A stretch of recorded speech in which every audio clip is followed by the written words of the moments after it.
Quisiera partir de esta idea de la necesidad y la pertinencia de dar una batalla contracultural.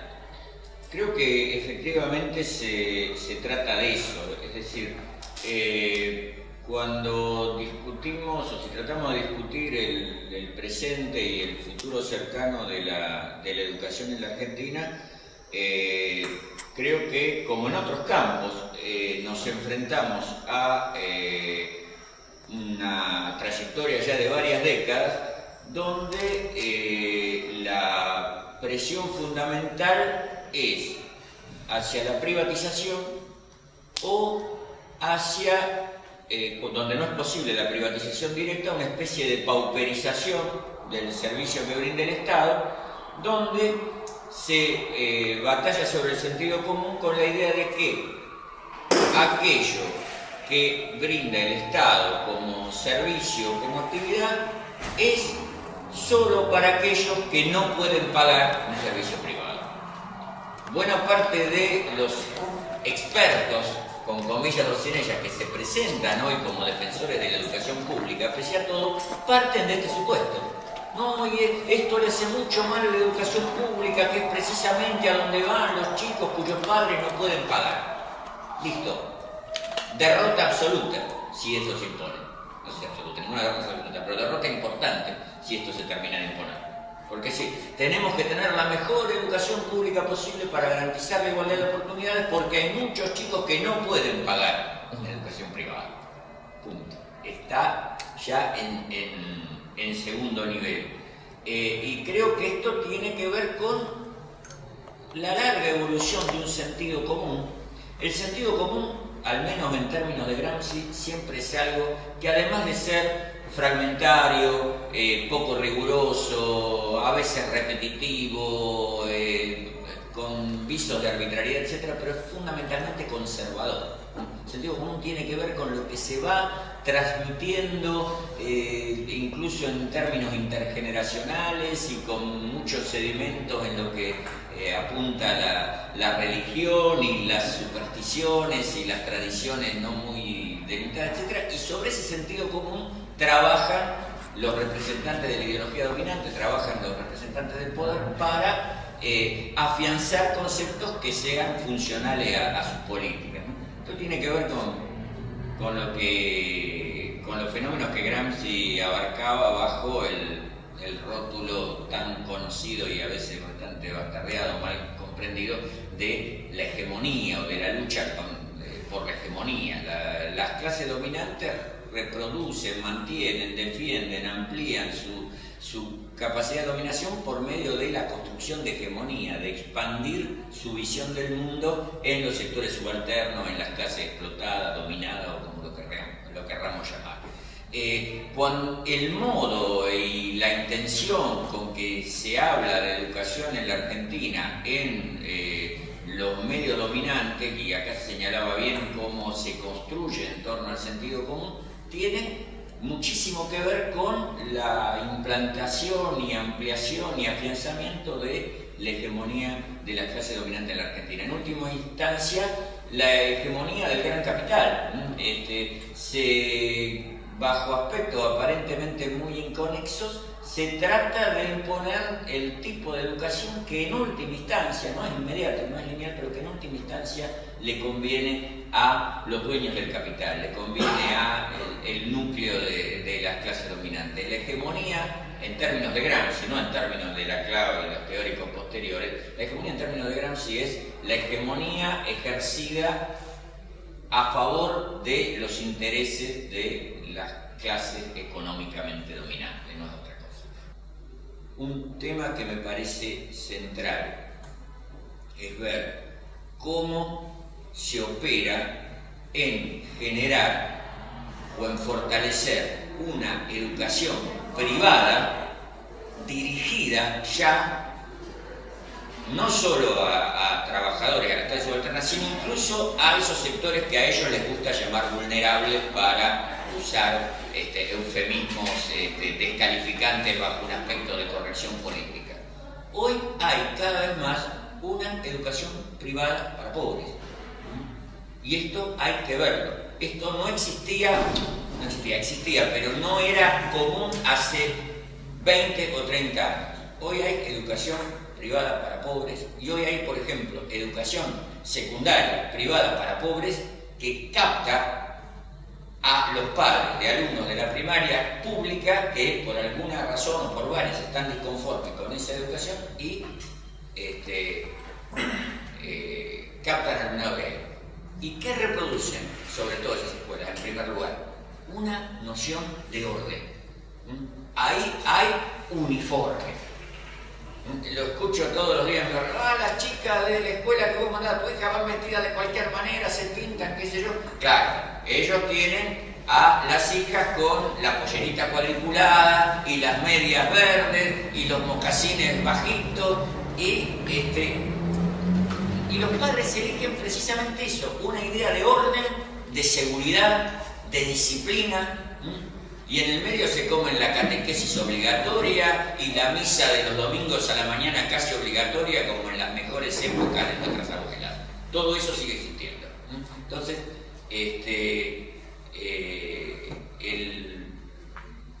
el sistema ahí, con esa escuela privada, está educando en una idea de orden, de seguridad, de disciplina y de un mínimo estatus. Todavía le puedo pagar a mi hijo o a mi hija esta escuela privada. No soy el último orejón del tarro, no dependo enteramente del Estado. La escuela está subvencionada, entonces la cuota es baja y si tengo 2 hijos en el escolar me becan uno y el uniforme lo tengo que comprar pero me dan un crédito personal y etcétera, lo que se quiera. Pero hay una política activa de avance de la educación privada, incluso en sectores pobres. Nuestra generación estábamos acostumbrados, o estamos acostumbrados a defender la educación pública como algo igualitario, algo de calidad, algo que tiene una visión, al menos que no está identificado con la visión más retardataria, más reaccionaria de la sociedad en que vivimos, etc. Y muchas veces se defendía la educación pública como opuesto a una educación privada más elitista, de solo aquel a quien la puede pagar, etc.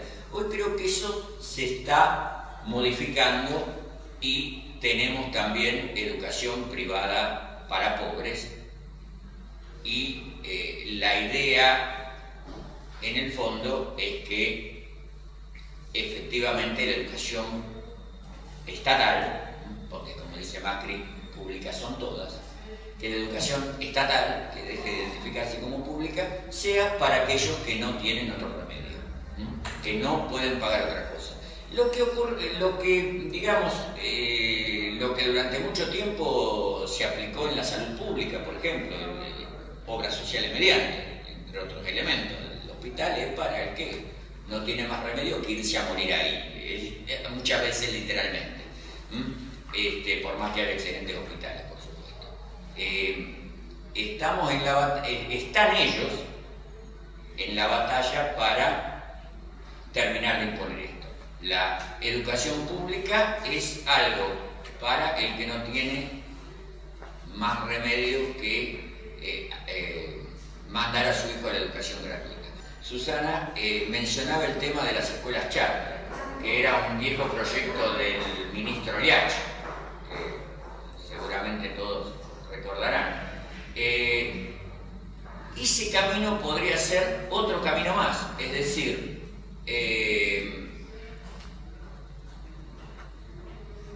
remitir la escuela pública también a un mecanismo de financiación privada, donde se le dé al padre el crédito para ubicar a su hijo, para organizar el establecimiento educativo entre los propios padres, etc. O sea, una privatización sin privatizar, pero privatización al fin. Y se van sumando mecanismos de privatización y entonces la escuela estatal quedaría como el último grado posible. Ahora, creo que hay un amplio terreno para dar la disputa, que de lo que se trata es de ubicar ejes fundamentales para el debate. Se me ocurre un ejemplo vivido en carne propia en torno al tema de la inscripción online. Mi hija empezó el secundario este año, es el padre más bien viejo, en la Escuela de Bellas Artes Manuel Belgrano, la de Barraca. Bueno, la escuela había alargado el mecanismo de inscripción tradicional y en el medio cae el sistema de inscripción online. Se abre la inscripción online, yo voy, hago la inscripción online, me sale otra escuela primero que la Belgrano, entonces voy a la escuela a preguntar, ¿qué me dicen?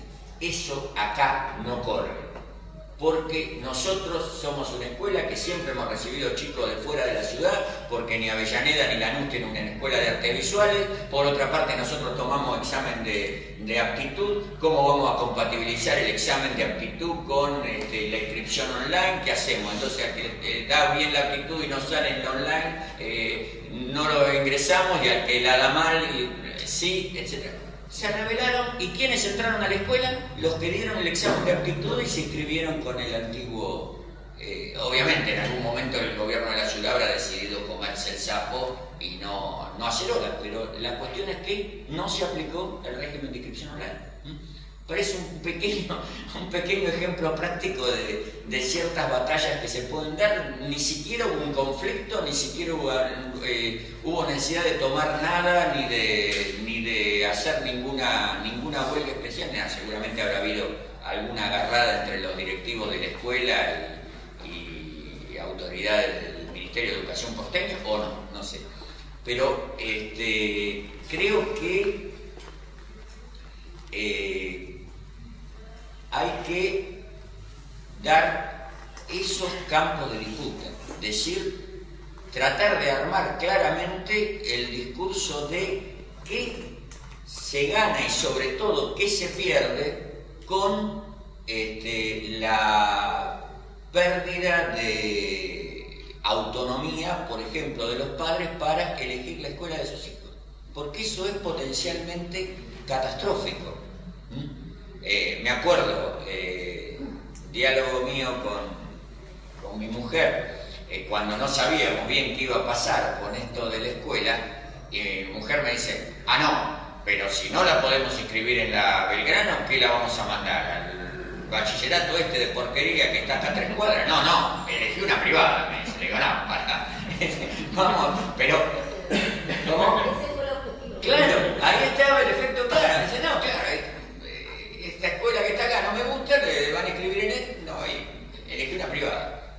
Así que un poco más y termina mi hija con medias verdes y pollera aguada. No, digo, chiste. No es la primera vez que alguien pasa sobre mi cadáver para imponer una decisión, podría ser que se diera una vez más. Pero creo que de eso se trata del lado de ellos, de ir dejando lo estatal en un lugar residual. Y al mismo tiempo, creo, tenemos que tener la capacidad de seguir haciendo la crítica, y a veces fuerte, y a veces antagónica, a la escuela estatal.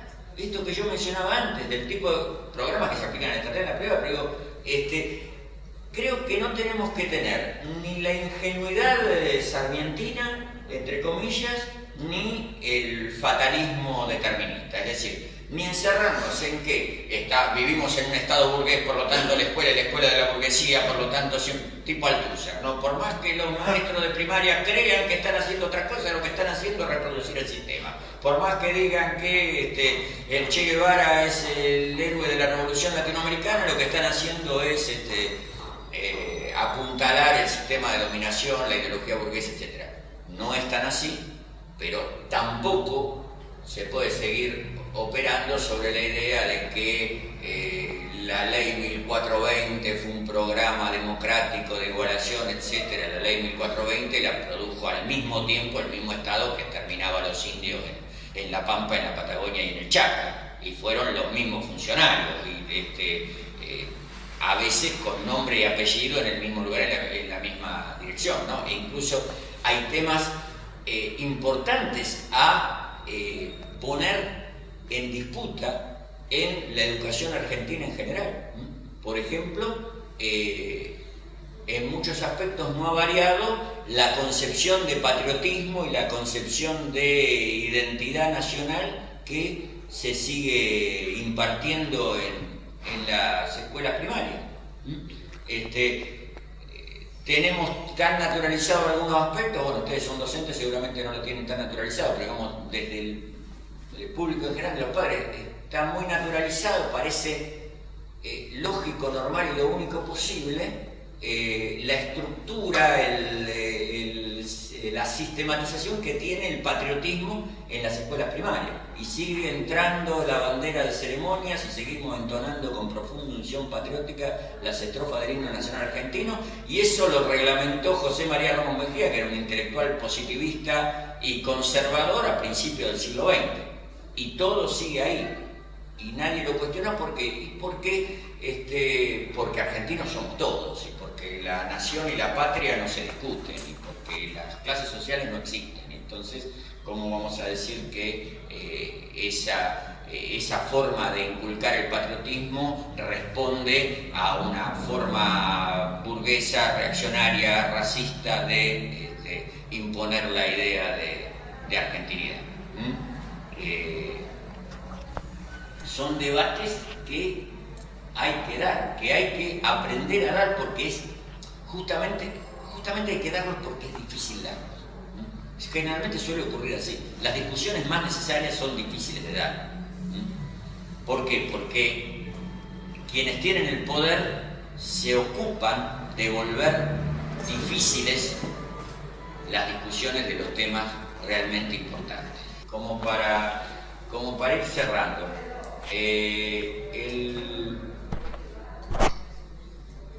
el problema educativo, me parece, tiene que ver con que recuperemos también en la educación, pero en el conjunto de la sociedad, en el plano económico, político, social, cultural, la idea, más que la idea, no solo la idea, el sentimiento, la convicción, la práctica cotidiana de que las bases mismas de nuestra sociedad pueden ser discutidas. La idea de que podemos poner en tela de juicio el orden existente más allá de sus detalles, más allá de sus modalidades, más allá de lo adjetivo de su aplicación.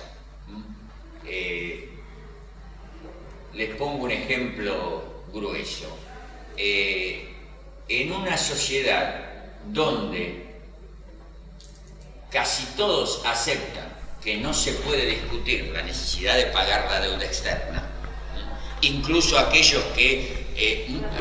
muchos de aquellos que durante décadas sostuvieron que no se debía pagar la deuda externa, y no voy a hacer nombres, pero cualquiera podría pensar en un par de diputados nacionales actuales que hoy nos explican por qué no se puede no pagar la deuda externa. En una sociedad donde está clausurada, o se pretende clausurar la posibilidad de discutir la mayor carga regresiva que ha tenido la sociedad argentina desde la última dictadura militar a la fecha, no es nada extraño, es más, es absolutamente esperable y está en el mismo orden de cosas que no se discutan los fundamentos de la educación que impartimos. No se discuta aspectos centrales. Por ejemplo, con respecto a la educación universitaria, se ha terminado naturalizando que cualquier entidad cumplida una serie de requisitos termina siendo una universidad privada. Eso hace 30 años no era así. Es más, en la primera época de Menem, cuando empezaron a proliferar como hongos bajo la lluvia las universidades privadas más diversas, y muy en particular aquellas dedicadas a temas mercantiles, de marketing, etcétera, etcétera, etcétera, esto todavía se cuestionaba. Hoy todos lo tenemos incorporado y la matrícula universitaria privada sigue aumentando.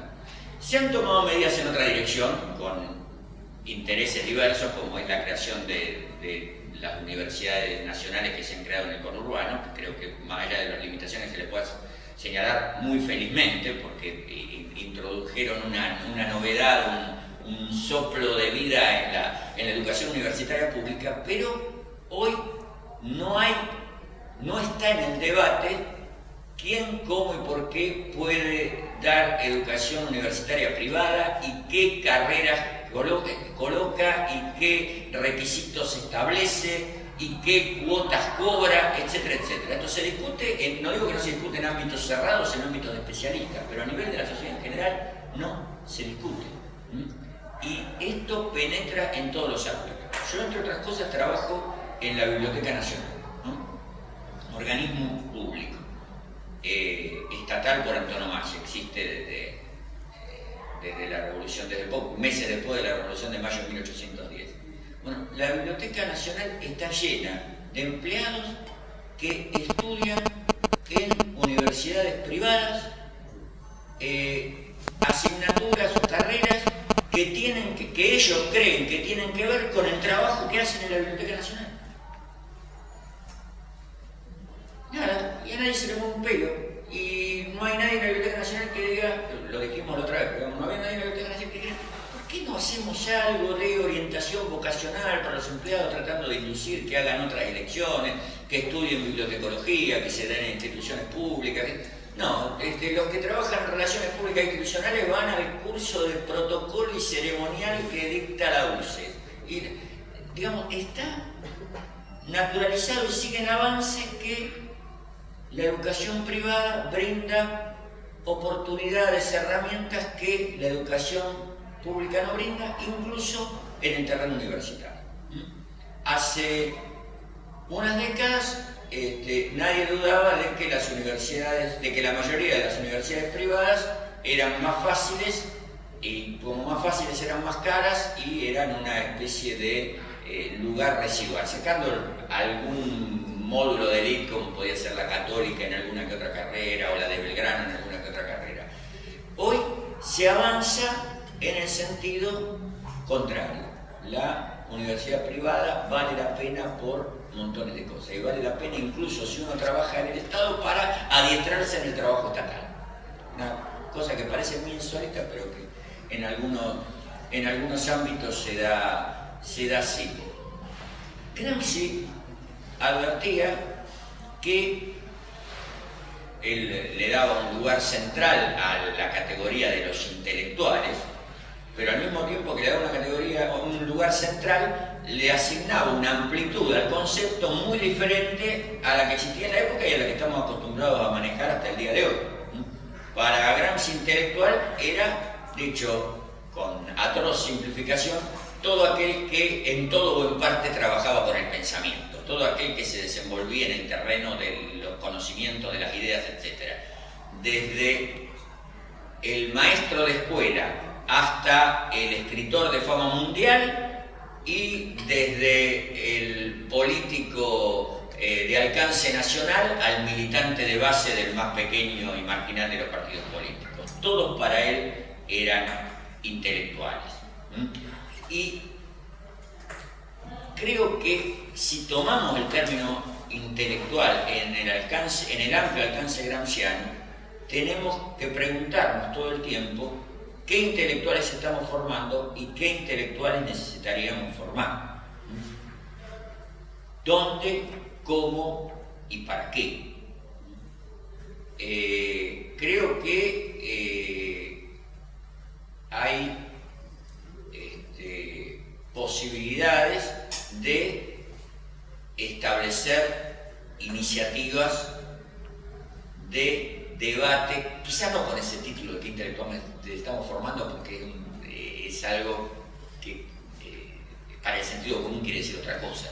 Si salimos a la calle a preguntar qué opina de la formación de los intelectuales, ¿qué se va a pensar? ¿Qué me interesa a mí cómo se forman los escritores? ¿O qué me interesa a mí cómo se forman los investigadores científicos? A lo sumo, los investigadores científicos llegan a pasar tradiciones intelectuales. Pero los que estamos en la militancia me parece que tenemos que pensar en estos términos, de la formación de intelectuales, de la formación de la gente, de los compañeros que aspiran a actuar o que actúan de las más diversas maneras en el campo del pensamiento, en el campo de las ideas, en el campo de la hegemonía, en el campo de la contrahegemonía. Y en ese sentido se necesita desarrollar me parece, un cuestionamiento amplio y reivindicar el debate sobre las cuestiones de contenido, sobre las cuestiones programáticas, sobre las cuestiones de la educación en todos los niveles, y porque es toda una interacción.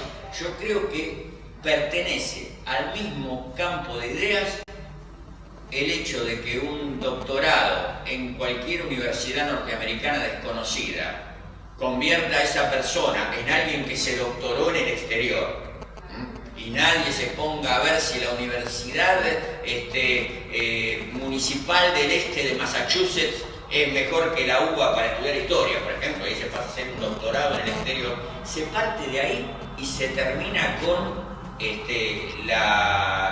jardín maternal de tal entidad privada tiene tales y cuales virtudes. Todo el sistema está integrado y el avance privatizador se da en todas las direcciones. Y creo que nosotros somos parte del sentido común. Yo mismo me he sorprendido montones de veces diciendo, en términos figurados, no, fulano, no sé bien dónde estudió, pero estudió en Francia. Y estoy reproduciendo lo mismo. No sé bien dónde estudió, a lo mejor estudió en cualquier universidad de cuarta de alguna ciudad perdida en el sudeste francés, y le estoy asignando un lugar diferente o superior al que estudió acá. Creo que es así. Empieza en el, mejor decirlo al revés, empieza en el jardín maternal y termina en el postdoctorado. La colonización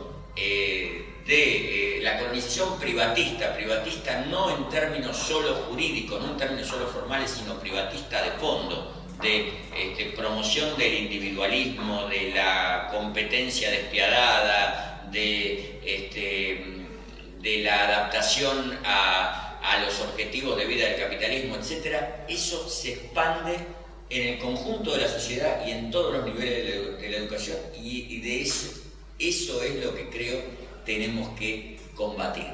De eso se trata. En ese sentido creo que hay que leer a los clásicos antiguos y a los clásicos más recientes de los temas del pensamiento y de la educación, y hay que volver una y otra vez sobre Gramsci, sobre Freire y sobre muchos otros más que ustedes conocen seguramente mejor que yo, y tender al debate serio, radical, clasista, en perspectiva revolucionaria sobre el tema educativo. Si no estamos en lo convencional, en el sentido común, y estamos, como dicen los chicos, en el horno.